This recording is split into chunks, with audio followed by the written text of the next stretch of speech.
আজ থেকেই দেশ জুড়ে নয়া জিএসটি লাগু। জিএসটি শূন্য, তবু একই দাম।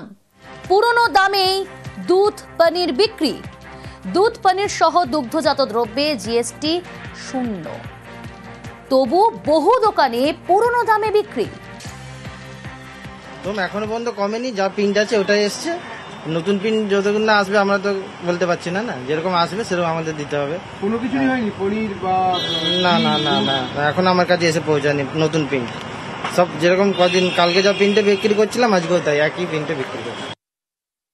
একই তো নিচ্ছি আজকে থেকে তো কমার কথা ছিল, জিএসটি তো কমেনি তো দেখছি, একই তো দাম নিল সেই 52 টাকা করে। আগে যেমন ছিল, হ্যাঁ মানে আগে যা ছিল তাই নিচ্ছে কি? তাই তো নিচ্ছি। आज अभी तो नहीं मिला है, अभी लिए हैं दूध लिए हैं दही लिए हैं नहीं সেম দাম। आज अभी तक सेम दाम।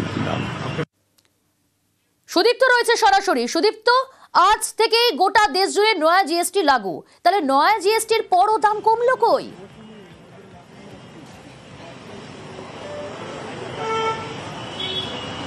একদমই দেখো, আগে জিএসটি 4টে ভাগে নেওয়া হতো, অর্থাৎ 4টে পার্সেন্টেজের উপর নেওয়া হতো। এক হচ্ছে 5%, অন্যদিকে 12% এবং তারপরে 18 এবং 28। এবারে 2টি শতাংশ নেওয়া হবে, এক হচ্ছে 5 এবং অন্যটি হচ্ছে 18%।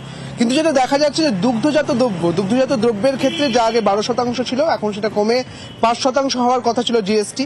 কিন্তু আজকে সকাল থেকে যেমনটা বলা হয়েছিল কেন্দ্রের পক্ষ থেকে 22শে সেপ্টেম্বর থেকে লাগু হয়ে যাবে, এবং এই 22শে সেপ্টেম্বর থেকে যখন দেখা যাচ্ছে বাজারে আসার পর তার কিন্তু কোনো বাস্তবায়ন হয়নি।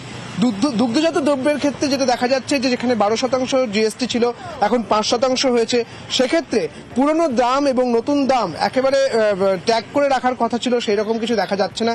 কাজেই বিক্রেতা যারা রয়েছেন তারা কিন্তু বিক্রি করছেন পূর্বের যে দাম সেই পূর্বের দামে, অর্থাৎ 12% হারেই কিন্তু বিক্রি করছেন, এবং একইভাবে ক্রেতারা তাও কিন্তু তা কিনছেন। অর্থাৎ তাদের মধ্যে, অর্থাৎ ক্রেতা এবং বিক্রেতা তাদের মধ্যে একটা বিভ্রান্তি যে কাজ করছে এখনো পর্যন্ত, তা একেবারে বলাই চলে। বেশ।